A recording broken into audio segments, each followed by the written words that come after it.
उन सब के बारे में हम लोगों को थोड़ा थोड़ा पढ़ लेना है, ठीक। फिर उसके बाद हम लोग क्या करेंगे, क्वेश्चंस करेंगे। थ्योरी आपके पास रहेगा तो कम से कम आप उसको क्या कर सकते हैं, अटेम्प्ट कर सकते हैं, ठीक है ना। आप उसको बढ़िया से पढ़ सकते हैं।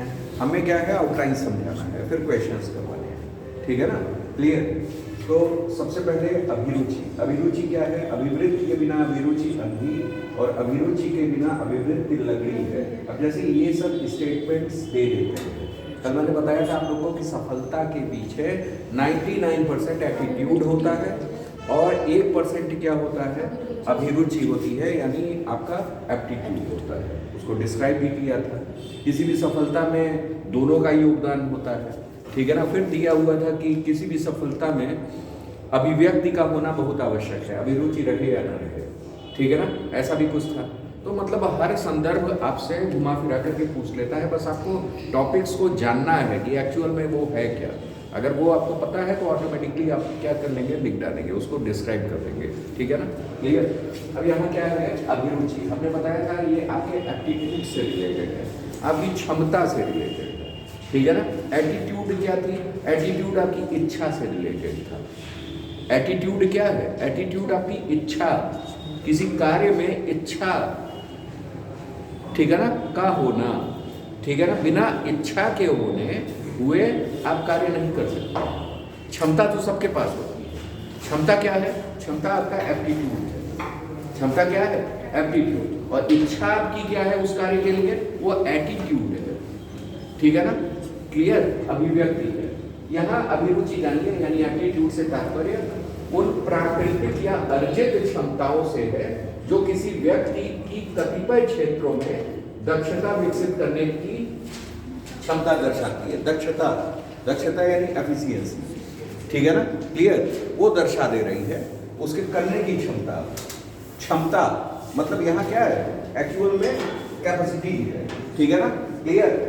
जैसे उदाहरण के लिए संगीत की अभिरुचि वाला कोई व्यक्ति जल्दी से कोई वाद्य यंत्र बजाना सीख जाता है। जैसे उस फील्ड में अगर थोड़ा सा भी इंटरेस्ट रहा, ठीक है ना, तो वो जल्द से जल्द क्या कर लेता है, उस चीज को लर्न कर लेता है, ठीक है ना, संगीत सीख लेगा, ठीक। अब जैसे सकारात्मक अभिवृत्ति, ठीक, के साथ अंतर्निहित अभिरुचि जीवन में महत्वपूर्ण परिवर्तन लाने और उनका जीवन स्तर बेहतर बनाने में क्या करते हैं, मदद करते हैं, ठीक है ना।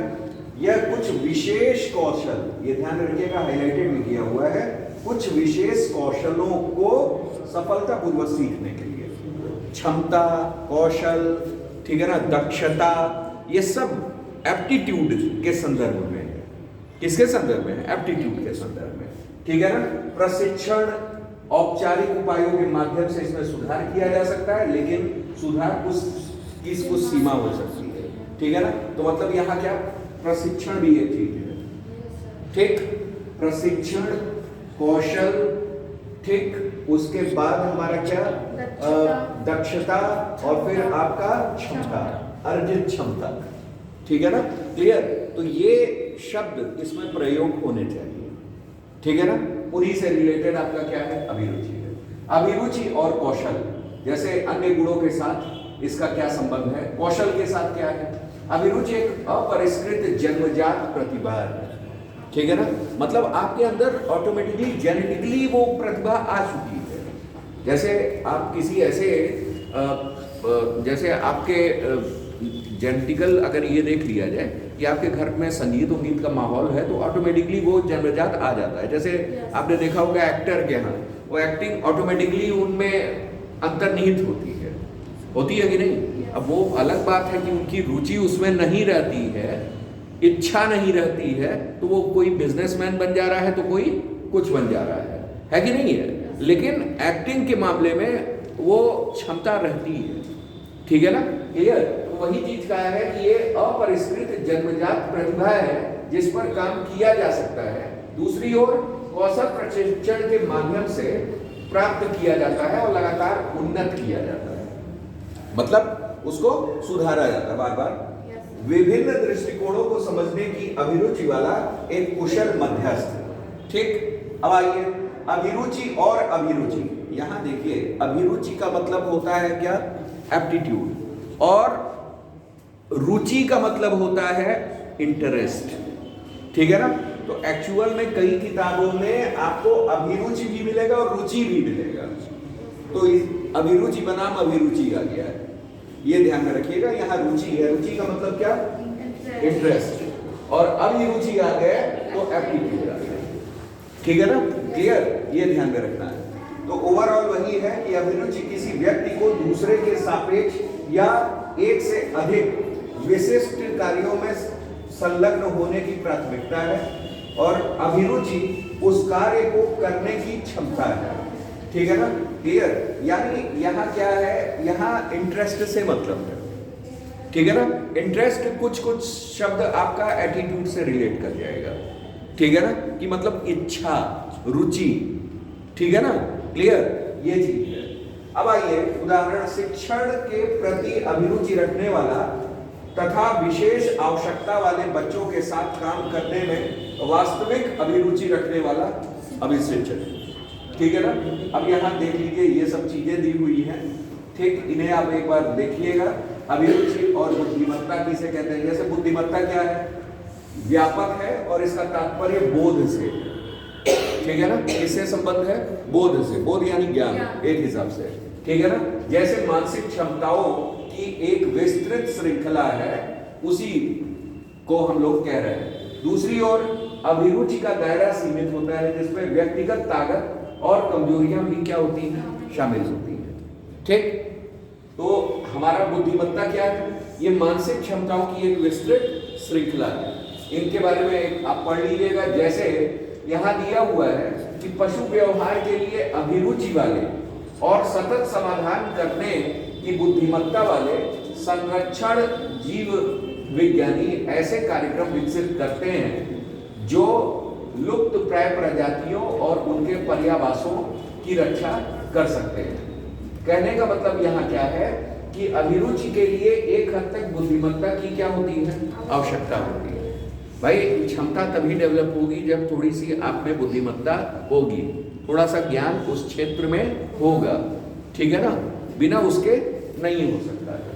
आगे आइए अभिरुचि और योग्यता यानी एबिलिटी, ठीक, ये सारे टर्म्स किससे, अभिरुचि से ही रिलेट कर रहे हैं, ठीक है ना, क्लियर। अब जानिए इसमें क्या है, योग्यता किसे कहते हैं। योग्यता का मतलब क्या, एबिलिटी। अभिरुचि तो आप समझ गए, एबिलिटी क्या है, इस बात का प्रमाण प्रस्तुत करती है कि व्यक्ति अभी क्या करने में सक्षम है, ठीक है ना, क्या करने में सक्षम है। भाई वहां भी आपका क्या है दिया हुआ, क्षमता, क्या वह व्यक्ति जो है सक्षम है, ठीक, करने के लिए। यहां क्या है, उस बात का वो जो प्रमाण प्रस्तुत कर दे, ठीक है ना, जो प्रमाण, जैसे आपको कोई कंपटीशन इम्तिहान देना है, उसमें सबसे पहले क्या दिया रहता है, एबिलिटी, योग्यता। योग्यता क्या करता है, तब आप क्या लगाते हो, मार्कशीट लगाते हो। वो क्या दे रहा है, प्रमाण दे रहा है। क्या दे रहा है, प्रमाण दे रहा है कि यस आपने ये किया है, कि ये आप लगाते हो कि एप्टीट्यूड लगाइए। एप्टीट्यूड भी तो क्षमता है, लेकिन ये क्षमता या योग्यता का क्या है, प्रमाण है, ठीक है ना, ये क्या है, प्रमाण है, ठीक। तो वही चीज का है, एक युवा डॉक्टर सीमित अनुभव के बावजूद एक आपातकालीन स्थिति के दौरान असाधारण शल्य चिकित्सा अभिरुचि का प्रदर्शन है, ठीक है ना, क्लियर। अब आइए अभिरुचि और मूल्य, वैल्यूज। वैल्यूज आप जान रहे हैं, इसको बताने की आवश्यकता नहीं है, हम लोग क्वेश्चन में देखेंगे इसको। आगे आइए, कहाँ गया है,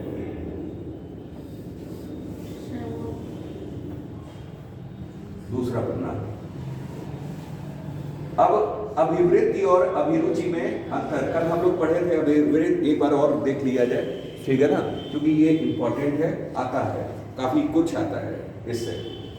अभिवृत्ति क्या थी, हमने बताया था तीनों फैक्टर्स, वो इसमें क्या है, इसमें आपका जो है एक निश्चित प्रकार के कार्य करने की क्या है, क्षमता है या दक्षता है, ठीक है ना, कौशल है, ठीक है ना।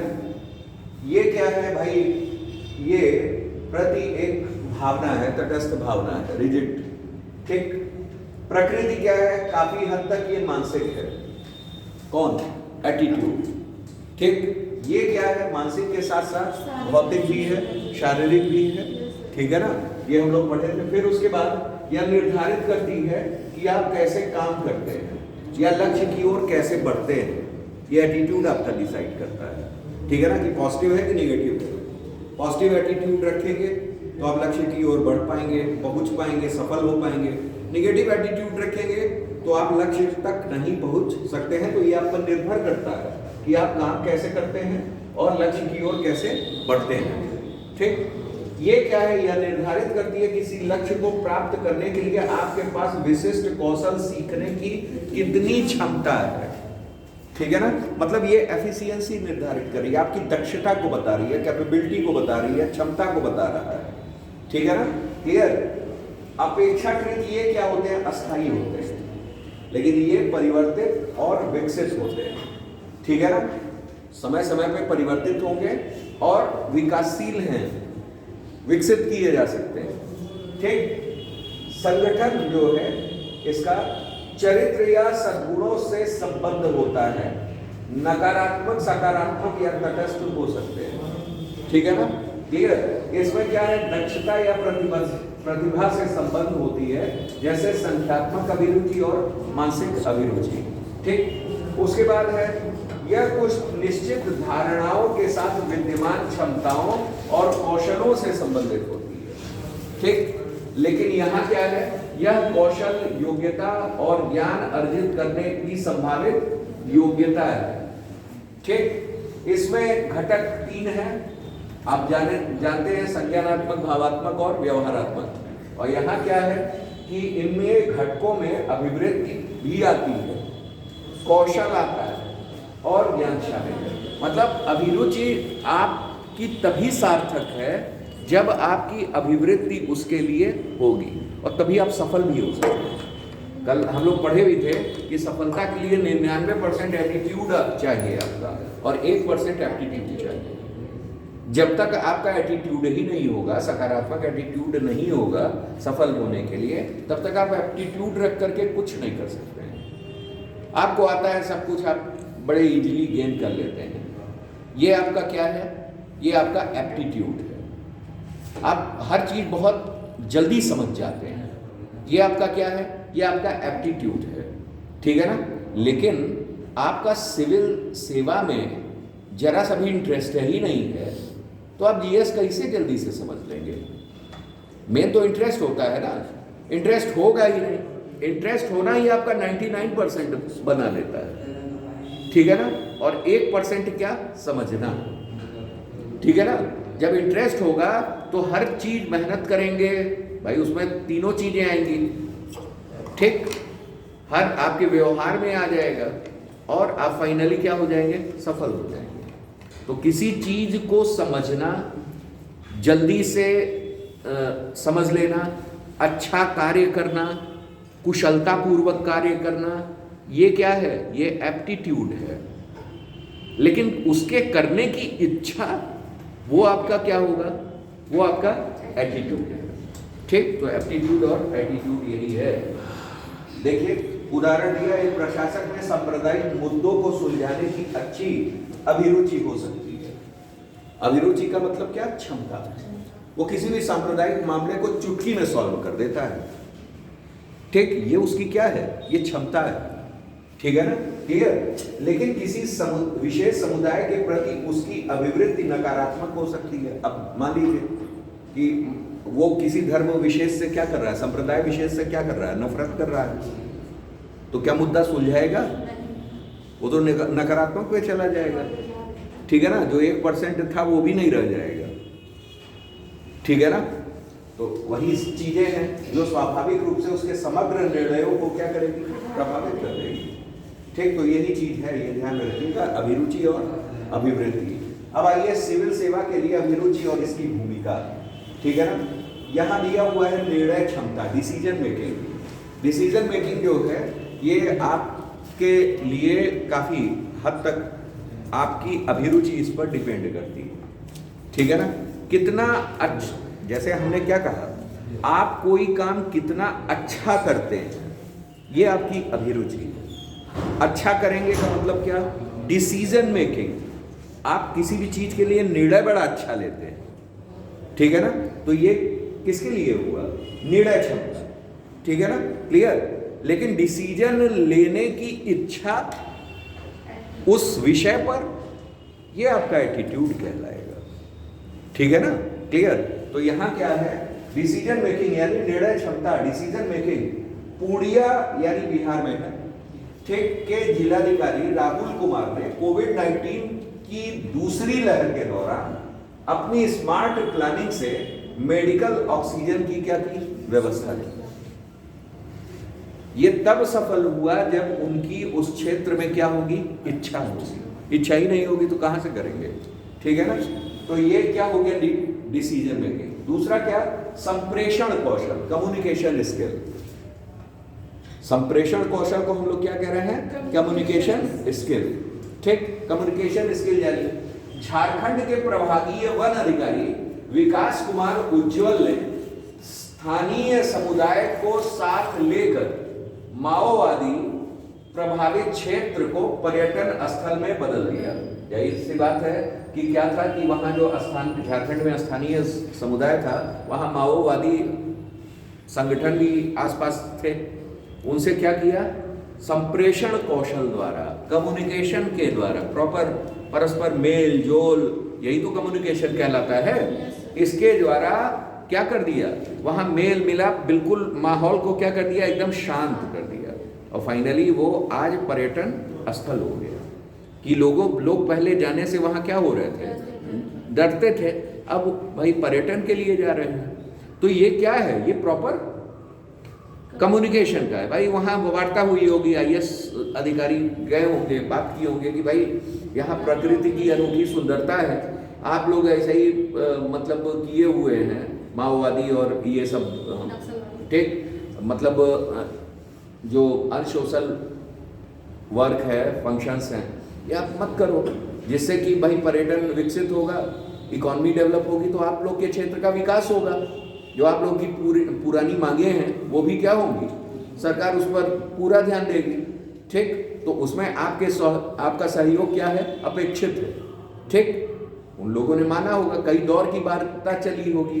तो ये क्या होता है, इसमें उन्हीं आईएएस अधिकारियों को भेजा जाता है जिनका कम्युनिकेशन स्किल क्या होता है, बढ़िया होता है। और ये कहाँ से आ रहा है, ये उनके एप्टीट्यूड से आ रहा है, ये उनके एप्टीट्यूड से आ रहा है कि भाई उनका, भाई सबका एप्टीट्यूड अलग अलग क्षेत्रों में होता है। किसी का संगीत में है, किसी का डिसीजन मेकिंग में है, किसी का संप्रेषण कौशल में है, ठीक है ना। तो ये चीज हो गई। अगला है अनुनय, परसुएशन, परसुएशन स्किल। अनुनय विनय, अनुनय के साथ विनय आता है। विनय यानी भाई मान जाइए भाई, ये करना, ठीक है ना, क्लियर। तो आंध्र प्रदेश में एक सरकारी कॉलेज की लेक्चरर किरण नाइक दूर दराज के गांवों का दौरा करना और माता पिता को अपने बच्चों को शिक्षित करने के लिए क्या करना, प्रेरित करना, ठीक है ना। ये भी आपका क्या हो गया, ये भी एक आपका एप्टीट्यूड है। फिर आशावाद, आशावाद क्या है, दंतेवाड़ा, ठीक है ना। दंतेवाड़ा में आईएएस अधिकारी सौरभ कुमार द्वारा लंच विद कलेक्टर, ठीक है ना, लंच विद कलेक्टर पहल स्थानीय छात्रों को सही करियर विकल्प चुनने में मदद करके समस्याओं का समाधान करें। भाई उनके साथ मिले, एक हिसाब से एक कार्यक्रम रखा जिसका नाम था क्या, लंच विद कलेक्टर। और फाइनली क्या कि उनकी बातों को सुना, समझा, ठीक है ना, क्लियर। उनकी करियर काउंसलिंग की और फिर उनको बताया कि which way is useful for you, ठीक है ना, कौन तुम्हारे लिए यूजफुल होगा, ठीक, जिस रास्ते पे आप जाओ जो आपके लिए अच्छा होगा, ठीक। भाई सबकी स्किल्स पहचानी जाती है, बात करने से लोगों ने किया क्या है उसके आधार पे भी स्किल्स जानी जाती है, और देन आफ्टर क्या आपको उस वे पे लगा दिया जाता है, ठीक है ना। तो वही चीज है, ये क्या है, आशावाद यानी ऑप्टिमिज्म। आशावाद को इंग्लिश में क्या कहते हैं, ऑप्टिमिज्म, ठीक है ना, क्लियर। तो ये चीज हुआ। फिर उसके बाद आया हमारा और कौन कौन सा गुण है? एक है नेतृत्व कौशल। नेतृत्व कौशल का मतलब क्या? हम हाँ, गाइडेंस, गाइडिंग, नेतृत्व यानी लीडरशिप, ठीक है ना। तो लीडरशिप स्किल, ठीक। लीडर होना, लीडर कौन? नेता। नेता कब होता है? जब नेतृत्व करता है लोगों का, ठीक है ना, मतलब रिप्रेजेंटेटिवशिप करता है, ठीक है ना, क्लियर। तो इसमें क्या है, तमिलनाडु का जिला कलेक्टर जे मेघनाथ रेड्डी ने दिव्यांग व्यक्तियों के लिए उनके घर में शौचालय बनाने हेतु प्रोजेक्ट उद्यम की शुरुआत की, ठीक है ना। तो ये क्या है? ये लीडिंग स्किल है, ठीक है ना। आगे आइए, अगला क्या है? पेशेवर अंदाज, प्रोफेशनल वे, ठीक है ना, क्लियर, या प्रोफेशनलिज्म, ठीक है ना। प्रोफेशनलिज्म में क्या? कछार, सिलचर जिला प्रशासन के द्वारा, ठीक है ना। सिलचर कहाँ है? असम, ठीक है ना। कछार सिलचर जिला प्रशासन द्वारा देवो ना यानी नहीं देंगे नहीं लेंगे पहल के तहत भ्रष्टाचार को रोकने के लिए सभी सरकारी कार्यालयों के बाहर ड्रॉप बॉक्स की व्यवस्था की, ठीक है ना, क्लियर। मतलब ये ड्रॉप बॉक्स क्या होते थे कि वो कोई भी अगर आपसे किसी भी चीज की मांग कर रहा है तो उस ड्रॉप बॉक्स में आप ड्रॉप एक लेटर डाल देते थे, जिसके तहत भाई शिकायत पेटिका होती है, वही ड्रॉप बॉक्स है यहाँ, ठीक। वो तुरंत पता चल जाता था कि भैया ये हमसे इस कार्य के लिए ये पैसा मांग रहे हैं, ठीक। फाइनली प्रशासन तक पता चलता था और देन आफ्टर क्या होता था? एक सुधार होता था। तो मतलब ये एक आमूलचूल सुधार की भूमिका है कि कहीं ना कहीं इसको, ये भी एक क्वालिटी है कि किसमें? एप्टीट्यूड में, आपके एप्टीट्यूड में आएगा। तो ये क्या है? प्रोफेशनलिज्म इसको कहेंगे, ठीक। उसके बाद नव प्रवर्तन, इनोवेशन जिसको कहा जाता है, ठीक है ना, इनोवेशन। अरुणाचल प्रदेश के पूर्वी कामेंग जिले में अधिकारियों ने टीकाकरण के प्रति हिचकिचाहट को दूर करने के लिए धार्मिक नेताओं, गैर सरकारी संगठनों और स्थानीय प्रभावशाली लोगों को क्या किया? शामिल किया, ठीक है ना। किसके लिए किया?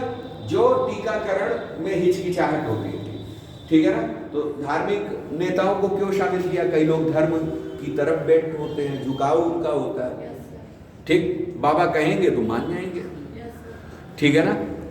दूसरा क्या? किसको? आप गैर सरकारी संगठनों को, एनजीओस को। एनजीओस कई अच्छे कार्य करती है, सेवा प्रदायनी होती है, ठीक है ना। तो उसमें समाज में सेवा का जो कार्य कर रहा है, लोगों की नजर में उसकी छवि क्या है? अच्छी है, जाहिर सी बात है उसकी बात भी मानेंगे। और दूसरा क्या? स्थानीय प्रभावशाली लोग, जो भी प्रभावशाली लोग हों उनकी बात, ठीक है ना, क्लियर।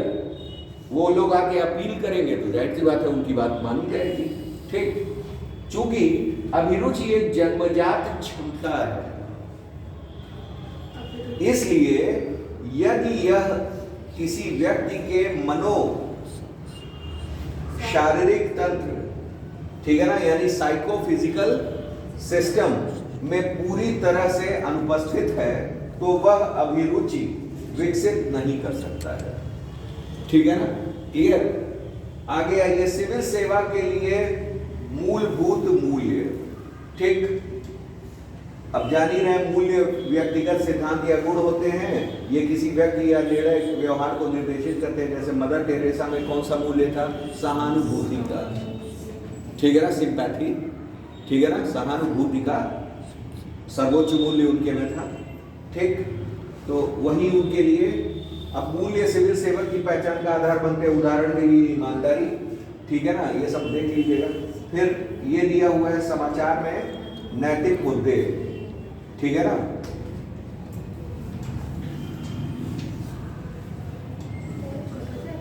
हाँ नहीं, अभी काफी है। इस चैप्टर का नाम तो केवल आपके एप्टीट्यूड है, लेकिन इतनी चीजें उसमें जुड़ी हुई हैं। उसमें जान रहे हैं दुनिया भर के मूल्य को शामिल कर दिया है, वो चैप्टर के नाम से होते गए। आप देखिएगा सिलेबस उठा करके, एक बस नाम दे दिया है एप्टीट्यूड, समझ रहे हैं, इसके अलावा कुछ नहीं, लेकिन है उसमें बहुत सारी चीजें, ठीक, और सब पूछी गई है। तो वही है, आइए समाचारों में नैतिक मुद्दे, ठीक है ना।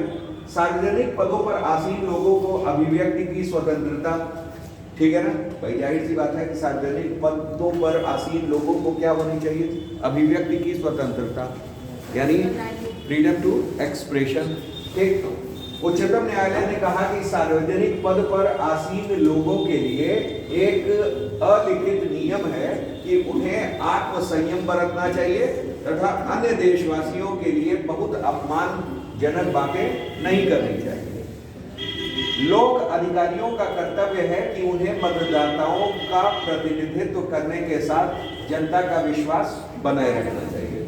अब यहाँ ये दिया हुआ है, लोक अधिकारियों की अभिव्यक्ति की स्वतंत्रता से नैतिक मुद्दे, ठीक। हिंसा या घृणा को बढ़ावा देना, जैसे अल्पसंख्यकों को निशाना बनाकर राजनेताओं द्वारा की गई भड़काऊ बयानबाजी, ठीक है ना, क्लियर। मान लीजिए कोई राजनेता है, वो किसका है, वो उच्च वर्ग का है, और उसने क्या किया, और ऐसे समुदाय से है जहां बहुसंख्यक हैं, तो वहां कुछ अल्पसंख्यक भी होंगे, तो अल्पसंख्यक को निशाना बना करके उन्होंने क्या कहा, भड़काऊ बयानबाजी दे दिया, हिंसा भड़क गई, ठीक है ना। तो ये क्या है, freedom to expression, freedom to expression है, आर्टिकल 19 सबके साथ है, उनका मूल अधिकार है, लेकिन उसकी भी लिमिटेशंस हैं, उसकी भी कुछ सीमाएं हैं, ठीक है ना, वो मेंशन किया गया है, ठीक, क्लियर, कि सार्वजनिक स्थलों पे इन मुद्दों पे आप नहीं बोल सकते हैं, ठीक है ना, कुछ सीमाएं हैं, लिमिटेशंस हैं। तो वही चीज कहा है कि हिंसा या घृणा को बढ़ावा देना, ये इसकी लिमिटेशन में आ जाएगा, ये नैतिक मुद्दा हो जाएगा। दूसरा क्या, गोपनीय जानकारी का खुलासा कर देना। अब भाई आप इतने न खुल जाइए वे टू एक्सप्रेशन में, फ्रीडम टू एक्सप्रेशन में, कि हर वो राज उगलने दीजिए जो देश हित में न रह जाए, ठीक है ना, क्लियर। जैसे उदाहरण के लिए कहा गया है, व्यक्तिगत लाभ के लिए मीडिया को गोपनीय जानकारी लीक करना, ठीक है ना। व्यक्तिगत लाभ क्या हो सकता है, व्यक्तिगत लाभ यह है कि भैया हमारी टीआरपी बढ़ जाएगी, हमारी टीआरपी क्या हो जाएगी, बढ़ जाएगी, हम बढ़ चढ़ करके क्या कर रहे हैं, गोपनीय चीजें भी क्या करने रहे हैं, दिखाने लग रहे हैं। भाई जाहिर सी बात है कि वो आपत्तिजनक होंगी, हमेशा देश हित में कहीं से भी नहीं रहेंगी, तो इतना फ्रीडम टू एक्सप्रेशन नहीं होना है। फिर उसके बाद हितों का टकराव पैदा करता है, जो नैतिक शासन को क्या करता है, कमजोर करता है। इनके हित कुछ और हैं, ठीक, आप उस हित के लिए एकदम फ्रीडम टू एक्सप्रेशन का पूरा उपयोग कर रहे हैं, एकदम खुल करके बोल रहे हैं, ठीक, उनके हित आपके हित क्या हो गए, टकरा गए, जाहिर सी बात है शासन व्यवस्था क्या हो जाएगी, बिगड़ जाएगी, ठीक। अब इन मुद्दों में समाधान के उपाय क्या हो सकते हैं, पारदर्शिता, ठीक, जवाबदेही, तथ्यों की जांच करना, उत्तरदायी मीडिया, सार्वजनिक संवाद, नागरिक सहभागिता, विसल ब्लोअर संरक्षण, ठीक है ना, क्लियर। विसल ब्लोअर संरक्षण पे, विसल ब्लोअर पे आपको हम कायदे से समझाएंगे, एक क्वेश्चन ही आप लोग को करवा देंगे, अभी बस समझे रहिए इसको, विसल ब्लोअर, ठीक। आगे आइए, इन नैतिक उपायों को लागू करके हम ऐसा माहौल बना सकते हैं जहां लोक अधिकारी अपनी अभिव्यक्ति की स्वतंत्रता के अधिकार का मतलब आप ये कहिए कि नैतिक मुद्दे यही हैं करंट के, कि अभिव्यक्ति की स्वतंत्रता इतनी नहीं होनी चाहिए कि ये जो मुद्दे दिखे हैं आपको वो सामने आए, ठीक है ना, क्लियर। तो पूछ लेता है भाई कि अभिव्यक्ति की स्वतंत्रता के नैतिक मुद्दे क्या हैं, ठीक है ना, किन मुद्दों पे टकराव और क्या हो सकता है, तो वो सारे पॉइंट्स आपको डालने पड़ेंगे, ठीक है ना। अब आगे आ जाइए, अब हमारा क्या है, सत्यनिष्ठा यानी इंटीग्रिटी। इंटीग्रिटी मैंने आपको समझाया था, एक उदाहरण भी दिया था ईमानदारी और सत्यनिष्ठा का। ईमानदारी वो कि वो पैसा ले लेते हैं, और सत्यनिष्ठा क्या कि अगर हमने वो कार्य नहीं किया है तो हम पैसा नहीं लेंगे उसमें, ठीक है ना, चाहे मेरा वो राइट ही क्यों ना हो, लेकिन हम पैसा नहीं लेंगे, सत्यनिष्ठा। ठीक है ना, क्लियर? ये चीज सत्यनिष्ठा को दर्शाती है और सिविल सेवक में ऐसी ही अपेक्षा गुणों की जाती है। ठीक है ना, क्लियर? आइए, सत्यनिष्ठ क्या है? सत्यनिष्ठ का मतलब क्या है? एकदम रिजिड ईमानदार हो, ईमानदार में एक जटिलता हो, तटस्थता हो, वो ईमानदारी आपकी सत्यनिष्ठा कहलाती है। ठीक है ना, क्लियर? अब जानिए, जैसे दिया हुआ है, सत्यनिष्ठा का मतलब सभी कालखंडों में, समान परिस्थितियों में समान मानकों और नैतिक सिद्धांतों को अपनाना। ठीक है ना, क्लियर? मतलब सभी कालखंडों में एक सा बना रहना, समान परिस्थितियों में समान मानकों और नैतिक सिद्धांतों को क्या करना? अपनाना। ईमानदार होने का गुण है ये क्या है? सत्यनिष्ठा ईमानदारी ही है। हर ईमानदार व्यक्ति सत्यनिष्ठ नहीं हो सकता, लेकिन हर सत्यनिष्ठ ईमानदार रहेगा ही रहेगा, ये ध्यान रखिए। ठीक है ना, मतलब सत्यनिष्ठा में ईमानदारी छिपी हुई है। कैसे? कल देखा जा रहा था वो वेन डायग्राम वाला, तो आप बना सकते हो उस तरीके से। ठीक है ना, आगे आइए, इसमें दिया हुआ है क्या? इसमें मजबूत नैतिक सिद्धांतों पर स्थिर रहना, यानी तटस्थ रहना। ठीक है ना, और उनमें परिवर्तन के लिए तैयार न होना शामिल है। मतलब हम किसी भी सूरत में परिवर्तन नहीं होने देंगे, जैसे हैं वैसे ही रहेंगे। ठीक है ना, क्लियर? सत्यनिष्ठ व्यक्ति की विशेषताएं: नैतिक निर्णय लेना, अपने मूल्यों के अनुरूप कार्य करना। ठीक, ईमानदार और सत्यनिष्ठ अपने निर्णय की जिम्मेदारी लेना। ठीक है ना, रिस्पॉन्सिबिलिटी लेना। उदाहरण के लिए आ जाइए, नेल्सन मंडेला रंगभेद के खिलाफ लड़ाई के लिए 27 साल जेल में रहने के बाद भी सुलह और क्षमा के लिए प्रतिबद्ध बने रहे। ठीक है ना, क्लियर? आगे आइए, अब्राहम लिंकन एक उच्च निष्ठावान व्यक्ति थे। विरोध का सामना करने पर भी अपने सिद्धांतों पर क्या रहे? अड़े रहे। ठीक, उन्होंने कहा, मैं जीतने के लिए बाध्य नहीं हूं, लेकिन मैं सच्चा होने के लिए क्या हूं? बाध्य हूं। ठीक है ना, मैं लड़ूंगा, सच्चाई के लिए लड़ूंगा, चाहे मुझे जीत मिले या ना मिले। ठीक है ना, तो मैं जीतने के लिए बाध्य नहीं हूं, लेकिन मैं सच्चा होने के लिए क्या हूं? बाध्य हूं। ठीक, मैं सफल होने के लिए बाध्य नहीं हूं, लेकिन मैं अपने पास मौजूद ज्ञान के अनुसार जीने के लिए क्या हूं? बाध्य। ठीक है ना, तो मतलब जो अपनी बात, उनकी बात सच्ची थी, अपनी सच्चाई की राह पर वो डटे रहे, तटस्थ रहे। तो ये ईमानदारी क्या आपकी कहलाती है? सत्यनिष्ठा कहलाती है। ठीक है ना, टिपिकल पर्सन जिसको कहा जाता है। ठीक है ना, क्लियर? हाँ, ये ईमानदार कहलाते हैं। ईमानदार को हम लोग क्या कहते हैं? इंग्लिश में ईमानदार को क्या कहते हैं? ऑनेस्ट। ठीक है ना, हाँ, टिपिकल ऑनेस्ट। आइए, सिविल सेवाओं में सत्यनिष्ठा का महत्व क्या है? ठीक भाई, सिविल सेवा के लिए तो हम लोग पढ़ रहे हैं। ठीक, आइए, जनता की सेवा करना।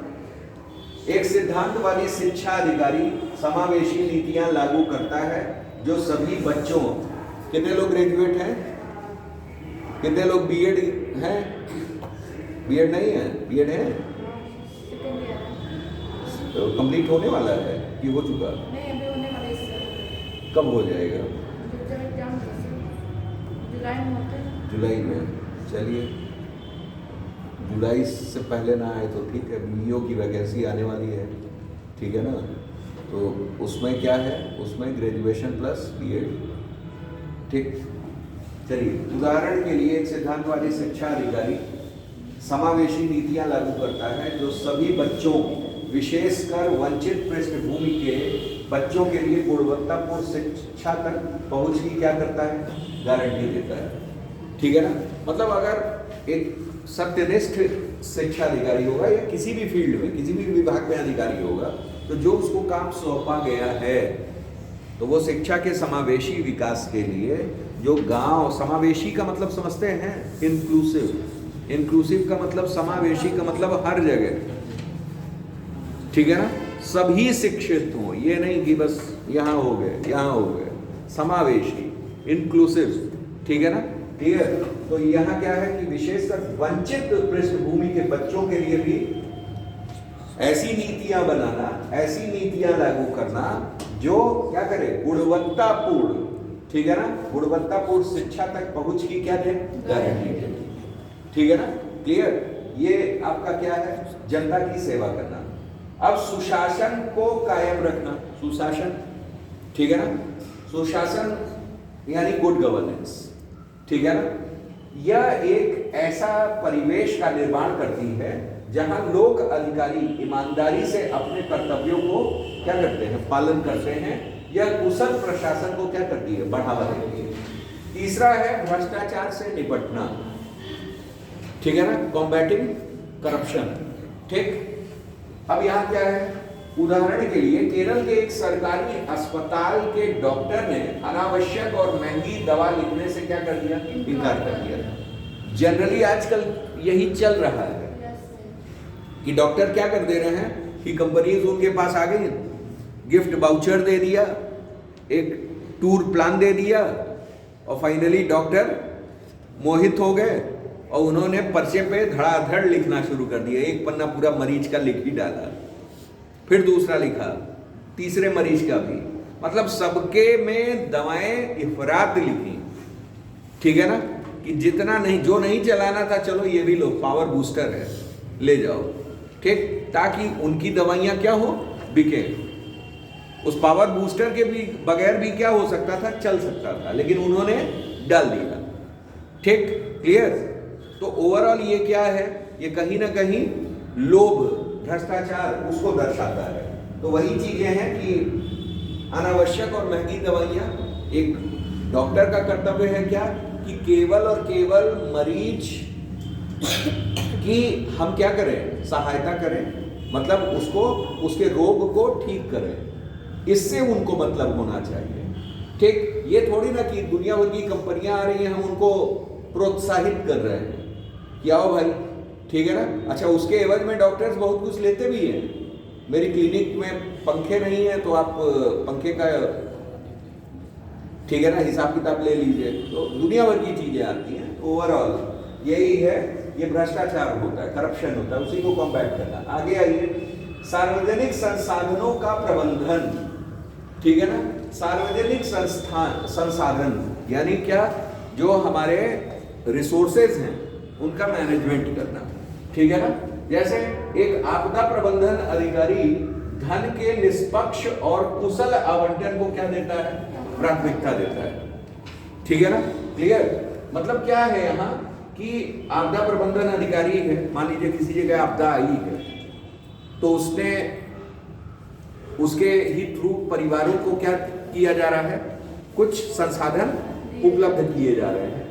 और फाइनली आप वो अधिकारी हैं, आपने देखा कि भाई कुछ ले दे करके अपने बुजुर्गों को भेजा और कहा कि जो लेने को तैयार हो और देने को भी थोड़ा सा तैयार हो, परसेंटेज, उन्हें पकड़ के पहले ले आओ, ठीक है ना।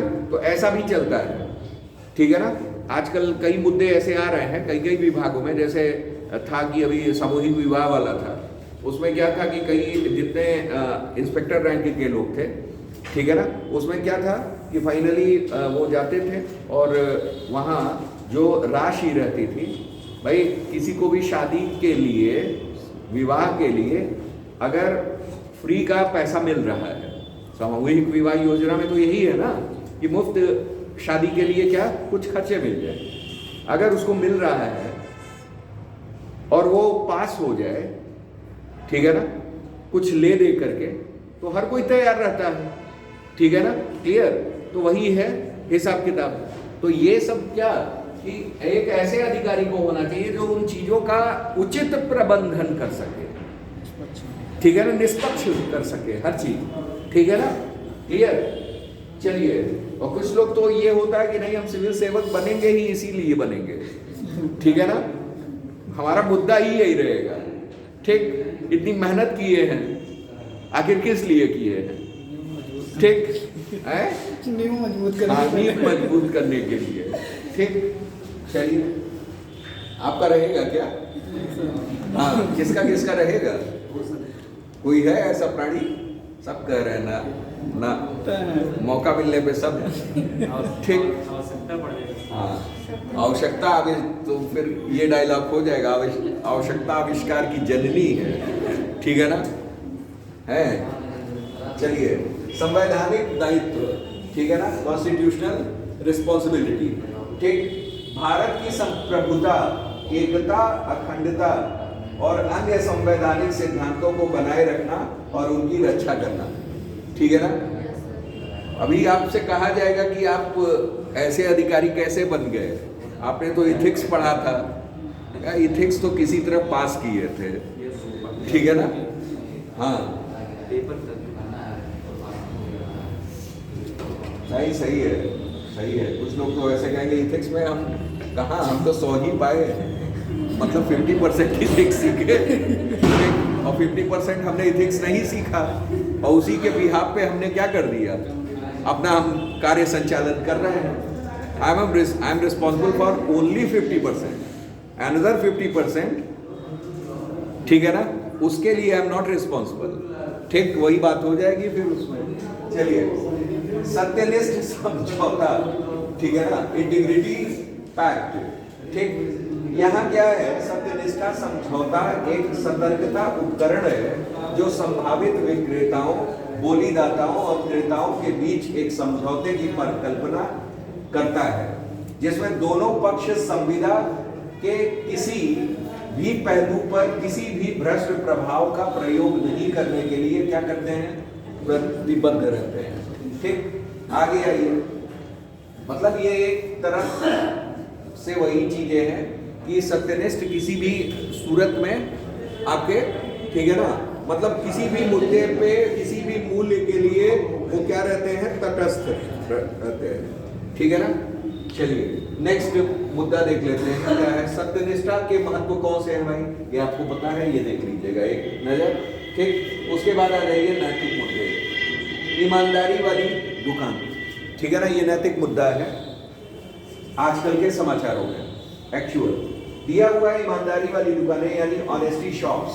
हाल में ही स्टूडेंट पुलिस कैडेट, ठीक है ना, सीपीसी परियोजना के तहत केरल के लगभग 15 स्कूलों में ईमानदारी वाली दुकानें खोली गई, ठीक। इसमें छात्रों के लिए विश्वास, सत्यता, सत्यनिष्ठा पर कुछ मूल्यवान पाठों पर ध्यान केंद्रित किया गया, ठीक है ना, क्लियर। ये इस वजह से किया गया ताकि वो अपने मूल्यों और आदर्शों के प्रति क्या रहे, रिस्पॉन्सिबल रहे, ठीक है ना, वो हर काम करें जो उनको सत्यनिष्ठ बना रही है। हमने क्या कहा, ईमानदारी और सत्यनिष्ठा में थोड़ी सी लाइन है, क्या, ईमानदारी यानी क्या, ऑनेस्टी, और आपका सत्यनिष्ठ यानी इंटीग्रिटी, यहां क्या आता है, टिपिकल ऑनेस्ट, ठीक है ना, क्या है, टिपिकल ऑनेस्ट, मतलब वो अडिग रहेगा, ठीक है ना, तटस्थ रहेगा, स्थिर रहेगा अपनी बात पर, ठीक है ना, कहीं से भी उसे आप इधर उधर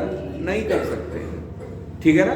तो ये ध्यान में रखिए, ये लिखा जा सकता है मुद्दा, ये एग्जांपल्स डाले जा सकते हैं आजकल के संदर्भ में। अगर करंट इश्यूज को अगर आप डाल रहे हैं पेपर में, तो जाहिर सी बात है कि आपको नंबर अच्छे मिलेंगे, ठीक है ना, क्लियर। एग्जांपल्स का ही महत्व है, ये ध्यान में रखिएगा, ठीक है ना, क्लियर। अब आता है निष्पक्षता, ठीक, इनमें ध्यान दे देते हैं। जैसे निष्पक्षता यानी किसी के पक्ष में ना होना, पक्षपातपूर्ण रवैया ना होना, ठीक है ना, ऐसा गुण, ठीक। यहाँ दिया हुआ है किसी भी चीज या व्यक्ति के प्रति पूर्वाग्रह न रखना। पूर्वाग्रह यानी प्रेजुडिस, हमने आपको बताया कि पूर्वाग्रह का मतलब क्या, that one is related with Orthodox nature. किससे रिलेट करता है, ऑर्थोडॉक्स नेचर से।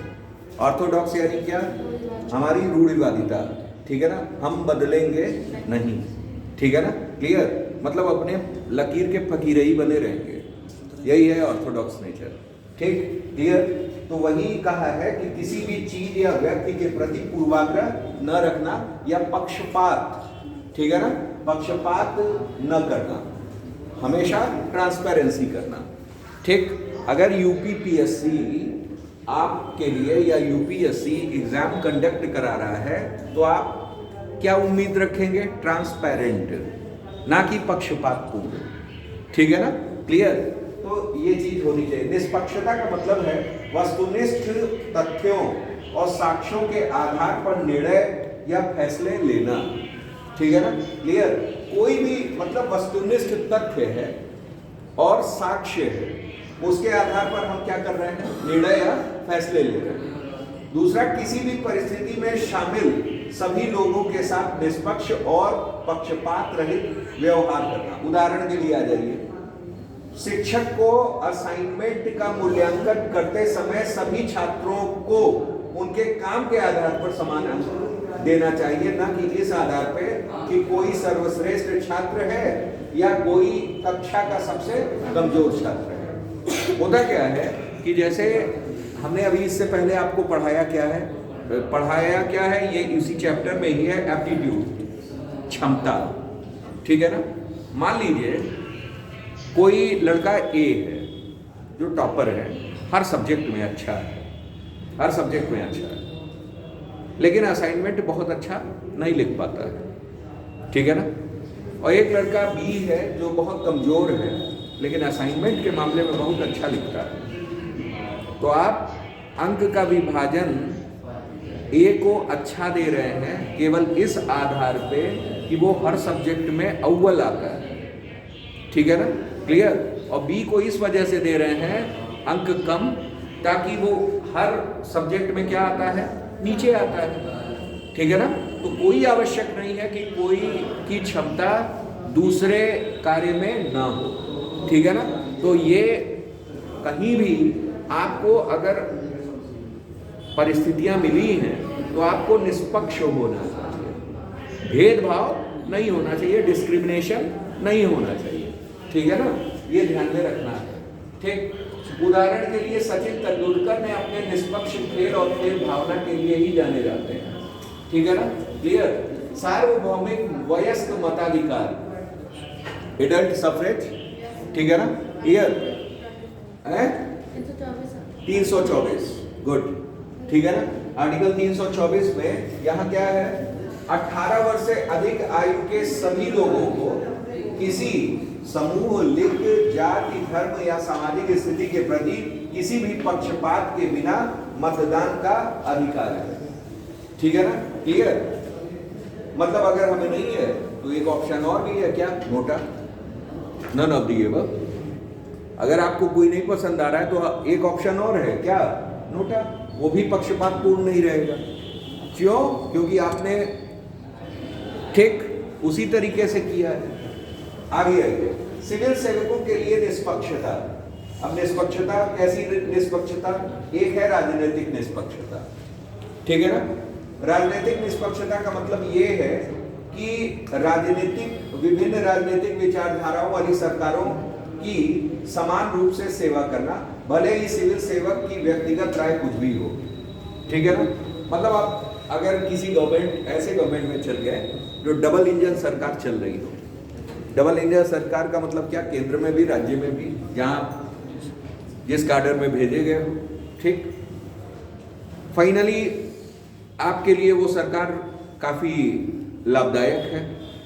ठीक, क्लियर? आपके अनुरूप है। दूसरी पार्टीज आ रही है तो आप वहां के लोगों का कुछ कर ही नहीं रहे हो। ठीक है ना, जो कि आप ऐसे पद पर हो जहां आपको भेदभाव नहीं करना है। तो ये क्या हो गया? ये राजनीतिक निष्पक्षता का एक उदाहरण रहेगा। जैसे यहाँ है, सिविल सेवक राजनीतिक परिवर्तन के दौरान आवश्यक सेवाओं और प्रशासनिक कार्यों को बनाए रखकर निरंतरता प्रदान करते हैं। ठीक है ना, क्लियर? ये चीज है। अभी जैसे आपने देखा होगा कि कहीं पता चल रहा है कि कुछ एक्सीडेंट हुआ किसी का या समथिंग, हर पार्टी वाले पहुंचे, रूलिंग पार्टी ने ऐसा कुछ कह दिया कि वहां किसी को पहुंचने ना देना। आपका अधिकार है कि भाई सबको पहुंचने दें। ठीक है ना, सबको देखने का अधिकार है। ऐसे थोड़ी ना है कि कोई, ठीक, तो निष्पक्ष उसमें होने चाहिए, कुछ डिसीजंस अपने होने चाहिए। ठीक है ना, वो पार्टी उससे नहीं प्रेरित होना चाहिए। आगे आइए, सार्वजनिक निष्पक्षता।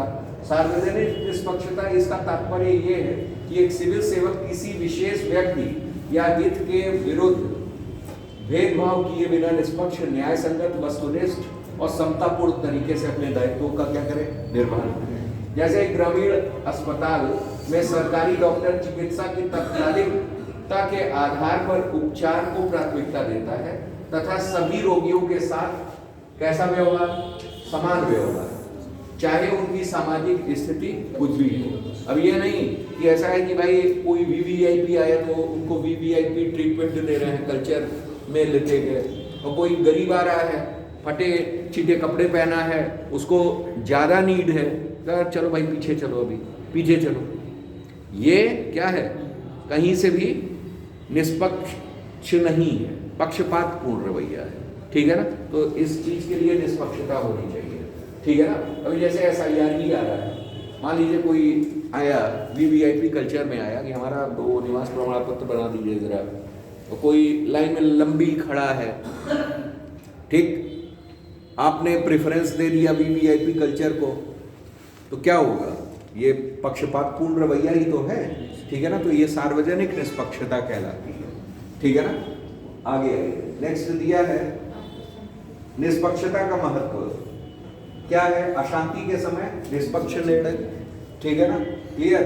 जैसे पूर्वाग्रह से मुक्त सिविल सेवक दंगों, सांप्रदायिक हिंसा, अन्य जटिल स्थितियों के दौरान निष्पक्ष निर्णय ले सकते हैं।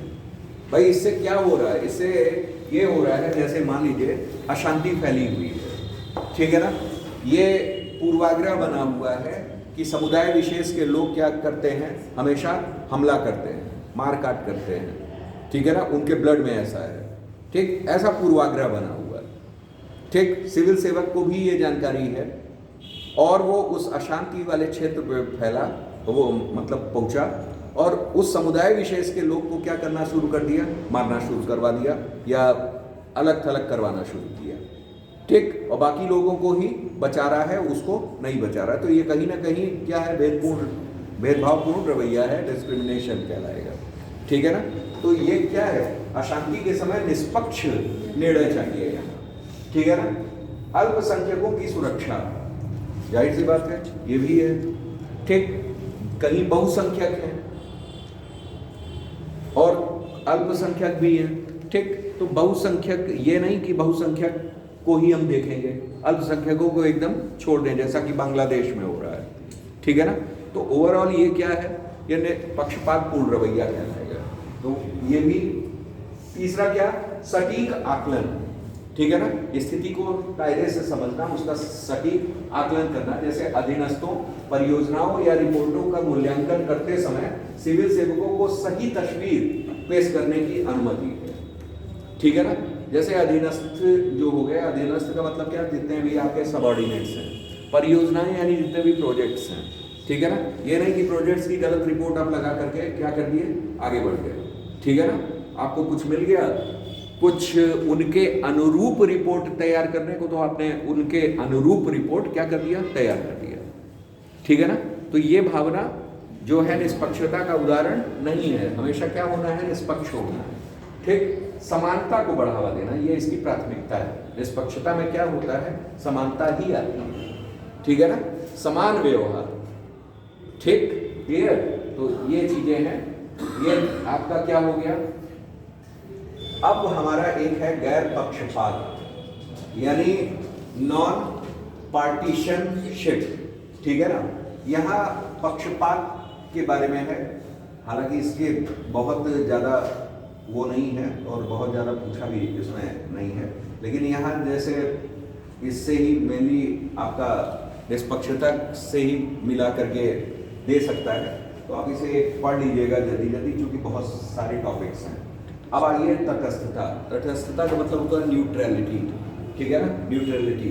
न्यूट्रलिटी यानी तटस्थ किसी भी चीज़ को ले करके स्थिर बना रहना, ये आपका क्या कहलाता है, तटस्थ कहलाता है, ठीक है ना, तटस्थ। जैसे किसी भी मुद्दे, टकराव या स्थिति पर पक्ष न लेने की स्थिति, मतलब हमको तटस्थ रहना है, स्थिर रहना है, रिमेन कांस्टेंट रहना है, ठीक है ना।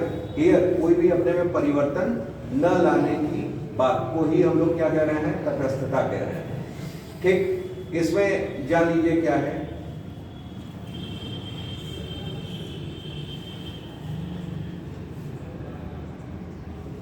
इसमें दिया हुआ है प्रतिबद्ध नौकरशाही, संवैधानिक पदों पर तटस्थता, और यहां दिया हुआ है आपका सिविल सेवा के लिए तटस्थता की चुनौतियां। इसे देख लीजिए, ठीक। इसमें क्या है, राजनीतिक प्रभाव पर निर्भरता, ठीक है ना। जैसे दिया हुआ है क्या है, डिपेंडेंस ऑन पॉलिटिकल इन्फ्लुएंस, नौकरी में स्थानांतरण, पदोन्नति और हित लाभ के लिए स्वतंत्र प्रणालियों की क्या होती है, कमी होती है, ठीक है ना। तो ये तटस्थता के लिए हमेशा क्या होती है, चुनौती होती है, ठीक। भाई जाहिर सी बात है कि आपको तटस्थ ही नहीं रहने देगी है, इस तरह की चीजें आपको क्या तटस्थ रहने देंगी, नहीं रहने देंगी, कहीं ना कहीं आप में परिवर्तन आएगा। दूसरा क्या है, अनावश्यक गोपनीयता, अननेसेसरी सीक्रेसी, अस्पष्ट सरकारी संचालन, राजनेताओं और नौकरशाहों के बीच गठजोड़, ठीक है ना। ये भी आपको अपनी बातों पे तटस्थ नहीं रहने देंगे। आप गठजोड़ में आ गए तो कहाँ तटस्थ रह गए, ठीक। उसके बाद आंतरिक विभाजन यानी इंटरनल डिवीजन, भाषा, धर्म, ठीक है ना, जाति या क्षेत्र जैसे कारकों के आधार पर सरकारी सेवाओं में क्या हो गई, गुटबाजी हो गई। जैसे पंडित अलग हो गए, ठाकुर अलग हो गए, मुस्लिम्स अलग हो गए, यादव अलग हो गए, सारे लोग क्या हो गए, एकजुट हो गए, अलग अलग बना रहे हैं, खेमा बन जा रहा है, नहीं होता है, खेमा बन गया, ठीक। तो मतलब भाषा के आधार पर, क्षेत्र के आधार पर, जाति के आधार पर, ये क्या है, ये इस तरह का गुटबाजी होना। तो गुटबाजी में फिर आप अपने विचारों से तटस्थ नहीं रह जाएंगे, ठीक है ना, क्लियर। जो आपको करना होगा, पता चला अधिकारी है, किसी धर्म का है, उसने उस धर्म के लोगों को ही केवल क्या करना शुरू कर दिया, लाभ देना शुरू कर दिया। एक कुछ दूसरे जाति का है, वो उसका देना शुरू कर दिया। तो यहाँ क्या है, वो क्या तटस्थ अपनी बातों पे रह जा रहा है, कहीं से भी नहीं रह जा रहा है, ठीक है ना। तो ये चीज है। फिर उसके बाद पथभ्रष्ट निष्ठा यानी मिसगाइडेड लॉयल्टी, ठीक है ना। सत्तारूढ़ पार्टी के प्रति निष्ठा की विकृत भावना, ठीक है ना, कि भाई हम तो इसी पार्टी के लिए ही हैं, यही पार्टी हमारा सारा भला करेगी, डबल इंजन सरकार है, ये है वो है, दुनिया भर की चीजें, ठीक है ना। तो आदमी पार्टी हित में ही बात कर रहा है, क्यों, क्योंकि सरकार के लिए ही बोलना, हम सरकारी नौकर हैं, ऐसा नहीं है। आप जिस पद पर हो उस जगह क्या करना है, आपको निष्पक्ष रवैया रखना है, तटस्थ भूमिका में रहना है, ठीक है ना, क्लियर। गलत को गलत और सही को सही कहना है, ये तटस्थता आपकी है, ठीक है ना, क्लियर। तो ये चीजें हैं। तो यहाँ लॉयल्टी क्या हो जा रही है, मिसगाइडेड हो जा रही है, ठीक है ना, मतलब पथभ्रष्ट हो गई, ठीक है ना। तो ये चीज जानी है। आगे की राह इसमें वही चीजें हैं। अब हमारा क्या है, वस्तुनिष्ठता, ऑब्जेक्टिविटी, ठीक है ना। ऑब्जेक्टिविटी किसे कहते हैं, ये जानिए। जैसे व्यक्ति द्वारा अपनी व्यक्तिगत मान्यताओं और भावनाओं के बजाय तथ्यों पर अडिग रहना।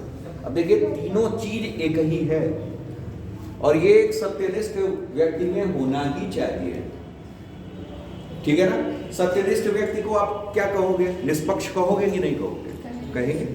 तटस्थ कहोगे कि नहीं कहोगे, कहेंगे।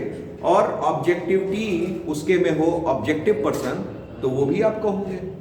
मतलब क्या कि वो क्या है, अपनी व्यक्तिगत मान्यताओं और भावनाओं के बजाय तथ्यों पर क्या रहे, अडिग रहे, ठीक है ना, क्लियर। ये भी आप कहोगे।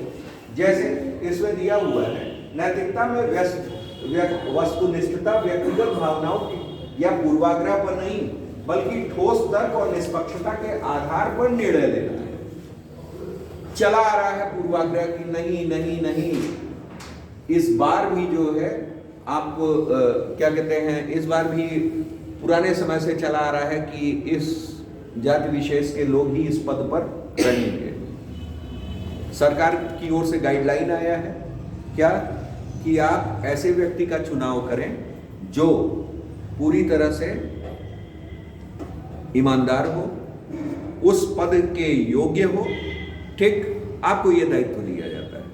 तो फाइनली आप क्या करोगे, ठोस तर्कों के आधार पर उसका चयन करोगे, ताकि भाई वहां भले आपको विरोध का सामना करना पड़ रहा, लेकिन ये नहीं कि आप उस जगह जाति विशेष को दिया जा रहा है हर बार उसी का हुआ है, तो आपने लोगों के कहने पर और थोड़ा सा प्रभावशीलता में ठीक क्या कर दिया, उसको चयनित कर दिया, तो ये क्या हो जाएगा, गलत हो जाएगा। तो यहां से आपके ऑब्जेक्टिविटी वाला नेचर जो है वो नहीं रह गया, ठीक है ना।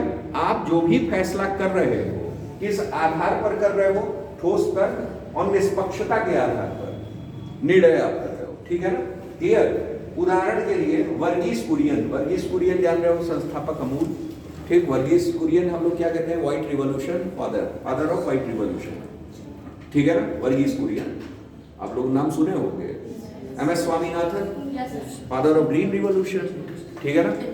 और कौन है father of Indian green revolution, ये, ठीक है ना। और फादर ऑफ ग्रीन रिवॉल्यूशन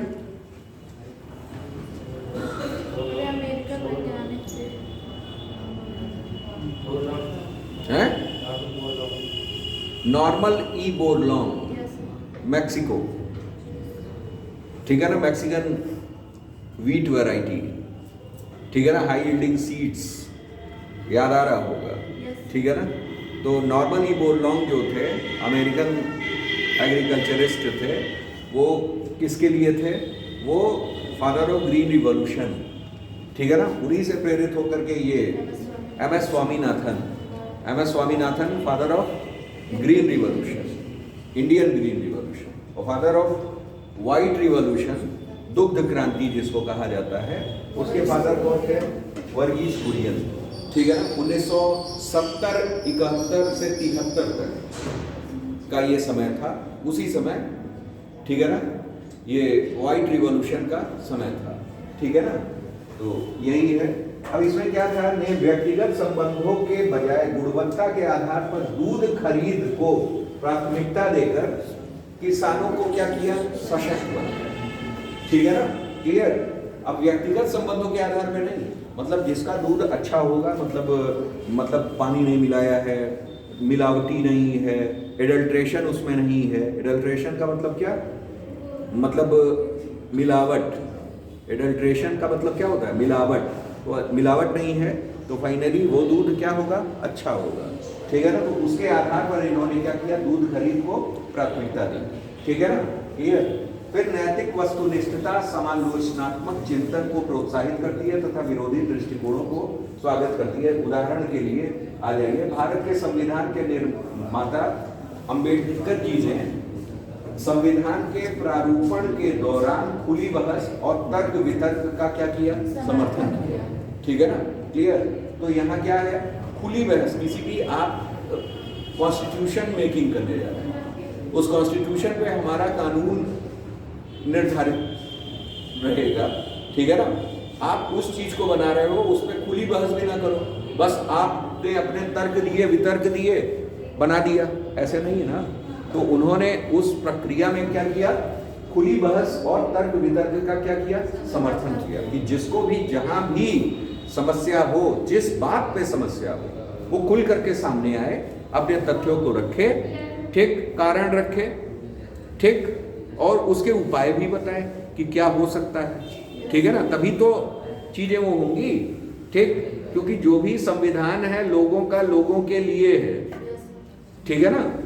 तो आप जान ही रहे हैं, ये ओवरऑल ये लोकतंत्र के लिए है। अब आ जाता है वस्तुनिष्ठता का महत्व पे आ जाइए, न्याय और निष्पक्षता में वृद्धि, ठीक है ना, न्याय या निष्पक्षता में वृद्धि।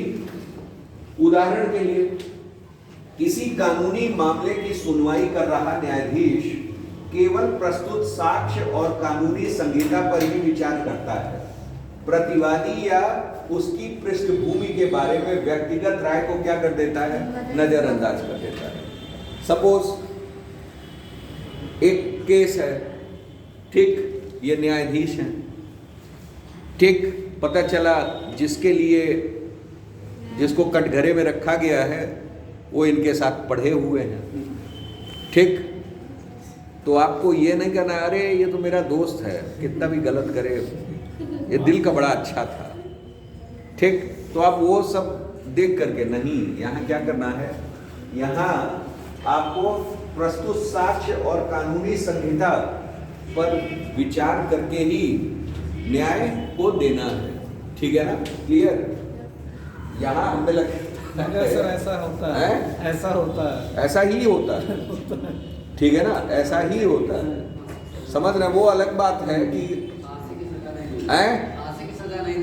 हाँ, मेरे कहने का मतलब वो आप बात नहीं समझे, मतलब ये है कि अब ऐसा नहीं हो जाएगा कि हर कोई जस्टिस वर्मा बन जाएगा, ठीक है ना। जस्टिस वर्मा सुन रहे हैं ना, जस्टिस वर्मा, हाँ, तो उनपे तो महाभियोग भी चल रहा है, इम्पीचमेंट, ठीक। तो वही ओवरऑल है। तो हर कोई अब कई जस्टिस वर्मा है लेकिन वो सामने नहीं आता है, ठीक। और भाई मुझे इतनी स्वतंत्रता भी नहीं है कि मैं इस मंच पर बोल सकूं, ठीक है ना। हाँ, चलिए आगे आइए। पूर्वाग्रह और पक्षपात को कम करना है जिससे अधिक समावेशी और न्याय संगत परिणाम हो सके, ठीक। जैसे समावेशी और न्याय संगत, समावेशी यानी इंक्लूसिव, ठीक, और न्याय संगत। एक नियुक्ति प्रबंधक उम्मीदवारों का मूल्यांकन केवल उनकी योग्यता और कौशल के आधार पर करने के लिए एक मानकीकृत साक्षात्कार प्रक्रिया और ब्लाइंड रेज्यूमे रिव्यू का उपयोग करता है, ठीक है ना, क्लियर। मतलब यहाँ क्या है कि अगर किसी की नियुक्ति करना है तो उसके लिए क्या कि एक जो मानकीकृत साक्षात्कार प्रक्रिया है, जो एक आपका स्टैंडर्ड आपका इंटरव्यू प्रोसेस है, और जो ब्लाइंड रिज्यूमे रिव्यू है, ठीक, उसी का उपयोग करेगा, ठीक। तभी आपकी प्रक्रिया होगी। आपको जो भी एबिलिटी कही गई है, योग्यता कही गई है, ठीक, वो आपको पूर्ण होना चाहिए, वो रिज्यूमे क्या करेगा, वो बता देगा, ठीक है ना। और एक स्टैंडर्ड, एक मानक के आधार पर, मानक आधार साक्षात्कार कौन होगा कि एक उसका तय किया गया है, एबिलिटी तय की गई है, योग्यता, एज, सारी चीजें जितने भी मानक होते हैं किसी भी चीज के लिए वो तय किया गया है, उसके आधार पर साक्षात्कार किया जा रहा है, ठीक। और चयन प्रक्रिया उसी पर निर्धारित कर रही है। तो वही हमारा क्या होता है, पूर्वाग्रह और पक्षपात को क्या करता है, कम करेगा, ठीक। आगे दिया हुआ है साक्ष्य आधारित निर्णयों को प्रोत्साहन, ठीक, तथ्यों और आंकड़ों को प्राथमिकता, और जिससे सुविचारित और प्रभावी समाधान प्राप्त होते हैं। उदाहरण के लिए डॉक्टर किसी मरीज का निदान चिकित्सीय परीक्षणों और लक्षणों के आधार पर ही करता है। भाई डॉक्टर के पास इलाज दिखाने जाइए कि डॉक्टर साहब हमारे पैर में दर्द हो रहा है, अब डॉक्टर पूछेंगे कहाँ दर्द हो रहा है सर, डॉक्टर साहब नीचे बहुत पीड़ा हो रही है। अब पीड़ा होने के कई कारण हो सकते हैं, आजकल कई कारण आ चुके हैं। क्या आपको नर्वस प्रॉब्लम है, आपको मस्कुलर प्रॉब्लम है, या आपको हो सके होता है आजकल यूरिक एसिड डिपोजिशन भी हो जाता है, गाउट कहते हैं, ठीक है ना, अन्य भी चीज़ें हैं, कई समस्याएं हो सकती हैं। तो डॉक्टर बिना डायग्नोसिस के क्या आपको दवा दे देगा? तो वो सबसे पहले यही लिखेगा कि आप ये टेस्ट करा लीजिए, और उसके बाद टेस्ट कराइए, रिपोर्ट सामने आए तो पता चले, हम बताएंगे कि कौन सी दवा। तो ये क्या होता है, ओवरऑल साक्ष्यों के आधार पर ही सब कुछ है, ठीक है ना, साक्ष्य आधारित निर्णय और प्रोत्साहन, ठीक है ना, क्लियर। आगे आइए, पारदर्शिता और जवाबदेही में वृद्धि, ठीक। अब जैसे इसमें ये उदाहरण भी लिख सकते हैं कि आप कहीं रिपोर्ट लिखाने गए, ठीक, कि चलिए इन्होंने हमारे साथ मारधाड़ की है, इनको जेल में अंदर कर दीजिए। तो बिना साक्ष्य प्रस्तुत किए और बिना चेक किए क्या वो दूसरे को आपके कहने पे जेल में डाल देगा? वहां तो करना पड़ेगा ना। तो वो सारी चीजें इसी में आ जाएगी। आगे आइए, पारदर्शिता और जवाबदेही में क्या वृद्धि। जैसे निर्णय पारदर्शी तरीके से लिए जाते हैं जिससे उसकी समीक्षा की जा सके, ठीक है ना। उदाहरण के लिए एक शोध दल यानी रिसर्च दल है, अपने कार्य प्रणाली और डेटा का खुलासा करता है, ठीक है ना। जब तक रिसर्च में प्रॉपर रिजल्ट्स ना आ जाए तब तक वो कोई भी खुलासा नहीं करेगा, ठीक है ना भाई। प्रॉपर रिजल्ट्स, आप एक्सपेरिमेंट कर रहे हो, कोई रिसर्च कर रहे हो, जब तक किसी एक ऐसे रिजल्ट पे आप नहीं पहुंचोगे तब तक कहाँ से बोल दोगे, हवा में तो तीर चलेगा नहीं, ठीक है ना। तो वही ओवरऑल है, ठीक। यहाँ है हितों के टकराव को कम करना, यहाँ है व्यक्तिगत लाभ या स्वार्थपूर्ण उद्देश्य से प्रभावित निर्णयों को हतोत्साहित करना, और विश्वास और नैतिक आचरण को क्या करना, बढ़ावा देना, ठीक है ना। क्लियर। उदाहरण के लिए यदि किसी लोक अधिकारी की किसी कंपनी में वित्तीय हिस्सेदारी है तो वह उससे संबंधित किसी परियोजना के बारे में निर्णय लेने की प्रक्रिया से स्वयं को क्या कर लेता है, अलग कर लेता है, ठीक। क्लियर। आगे आइए, आगे नेक्स्ट हमारा दिया हुआ है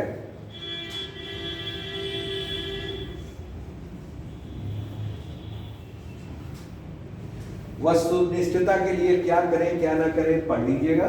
यहां ये चीज इंपॉर्टेंट है। लोक सेवा के लिए निष्पक्षता का क्या महत्व है, ठीक। पहला क्या, उचित निर्णय लेना, ठीक है ना।